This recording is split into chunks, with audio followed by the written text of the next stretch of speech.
प्रशांत मिश्रा का प्रश्न आया है, मनुष्य की स्वयं की कमियां कैसे बदली जाएं और सामने वाले को कैसे बदलें।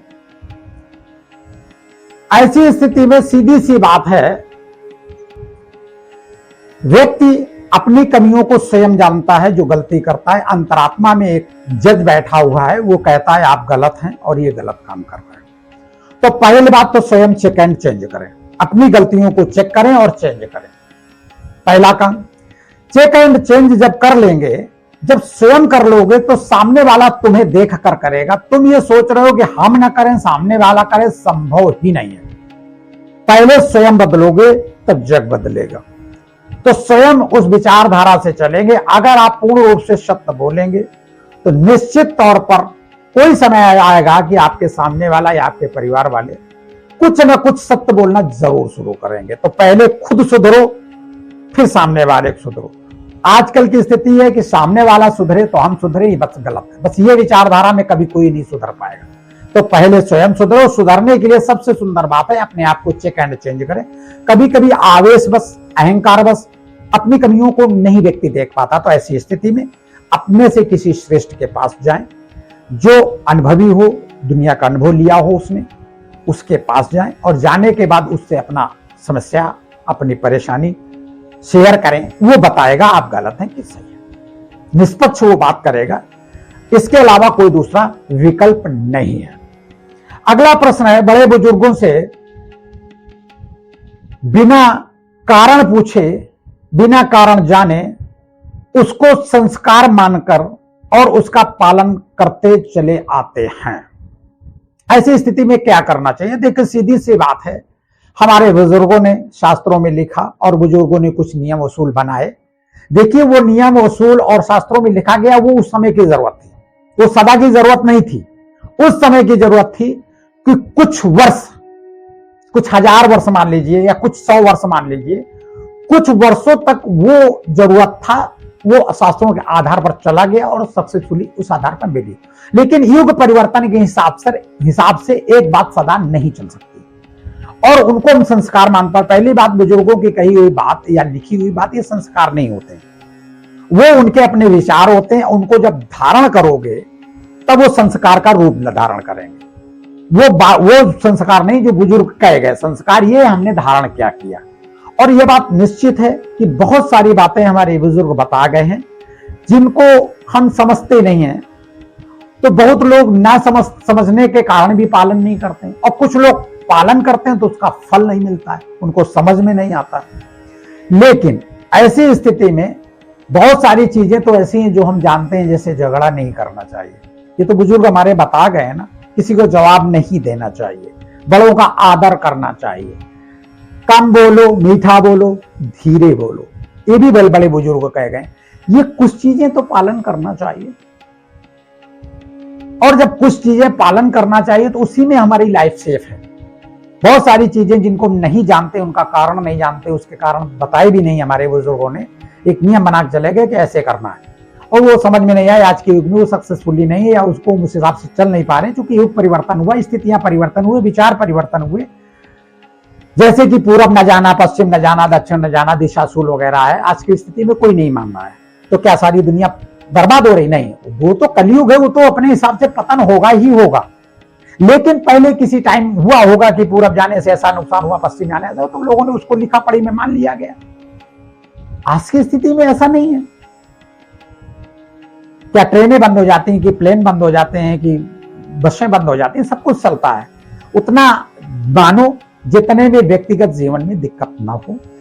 मैं किसी चीज को बाध्य नहीं करता हूं, और वो संस्कार भी नहीं होते हैं जो पिछली बातें हमारे बुजुर्ग कहे गए संस्कार होते हैं, जो हम पालन करते हैं, धारण करते हैं और व्यवहार में लाते हैं, उनको हम संस्कार कहते हैं। तो आप इस पर विचार करें कि बहुत सारी चीजें हैं। जैसे हमारे बुजुर्ग कह गए दीपावली मनाओगे धन आएगा, तो क्या दीपावली मनाने धन आ जाता है? किसके यहां धन आ जाता है?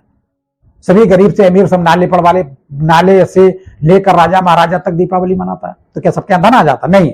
हमारे बुजुर्गों का मानना था घर सफाई हो जाएगी, लिपाई हो जाएगी, पुताई हो जाएगी, कोना कोना साफ हो जाएगा, जो कबाड़ घर का निकल के बाहर चला जाएगा। इस कारण से कह दिया लक्ष्मी आएगी। और साफ रहेगा तो मन की स्थिति अच्छी रहेगी, या मन की स्थिति रहेगी अच्छी रहेगी तो हम कार्य की क्षमता बढ़ेगी हमारे। जब कार्य क्षमता बढ़ेगी तो कुछ मेहनत करेंगे तो 2 पैसे कमाए खाएंगे। तो ये कहीं ना कहीं कारण हमारे बुजुर्ग बता गए, लेकिन लक्ष्मी आएगी वो पॉइंट पकड़ के बैठेंगे तो ऐसा नहीं। इस बात पर विचार करें आप लोग। और दूसरा प्रश्न इन्होंने ही किया है, ईश्वर का दर्शन किस तरीके से करें, किस तरीके से करना चाहिए कि वह हमेशा हमारे साथ है, ऐसा विश्वास रहे।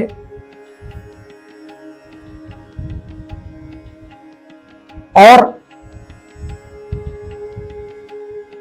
हम भगवान के साथ कैसे रहें जबकि भगवान कण कण में है।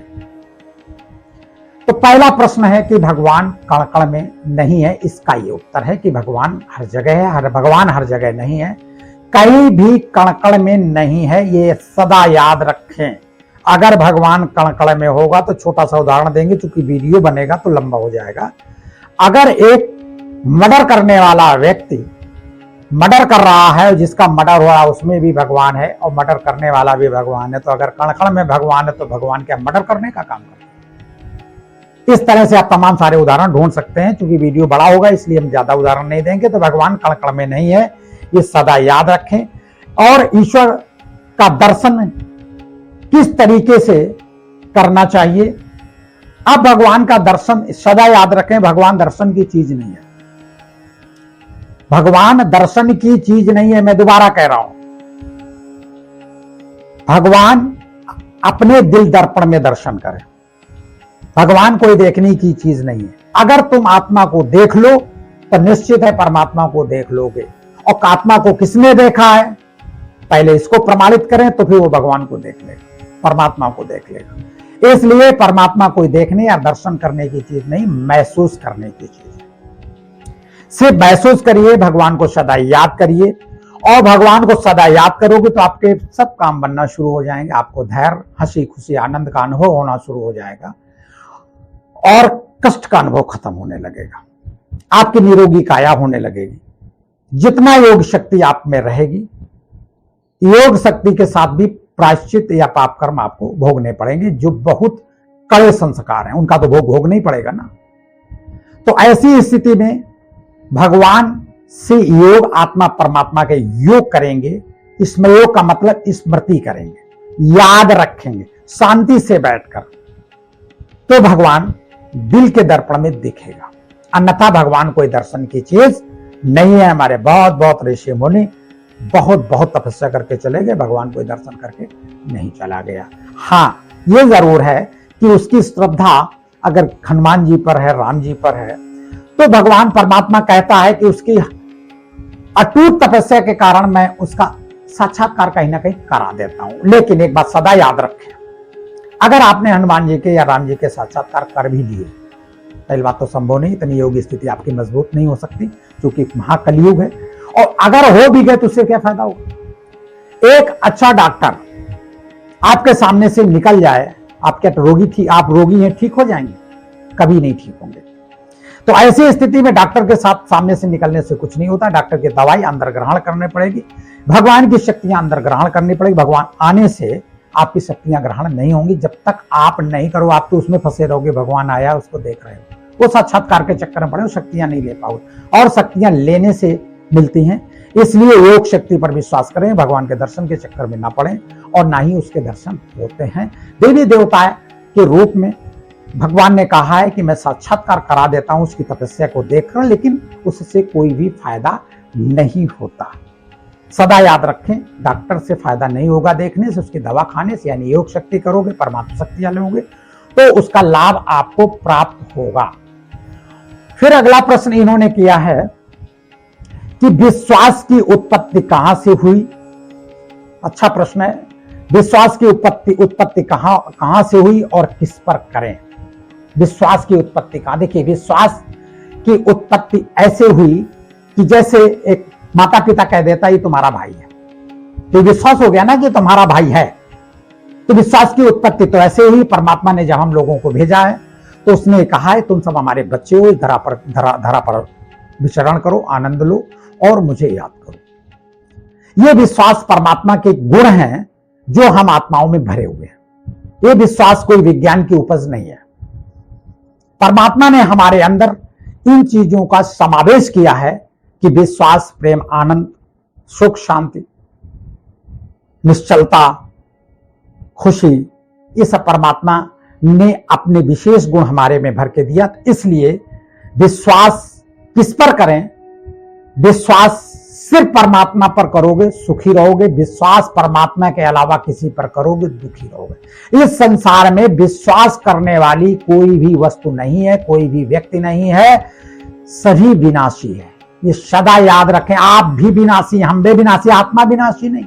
अपनी आत्मा को विश्वास करिए कि मेरी आत्मा अजर अमर अविनाशी है, ये विश्वास करने की बात है। और परमात्मा अजर अमर अविनाशी है। बस इसके अलावा अगर किसी पर भी विश्वास किया, विश्वास टूटेगा और दुख के पहाड़ आप पर टूटेंगे। तो विश्वास किसी पर भी ना करें।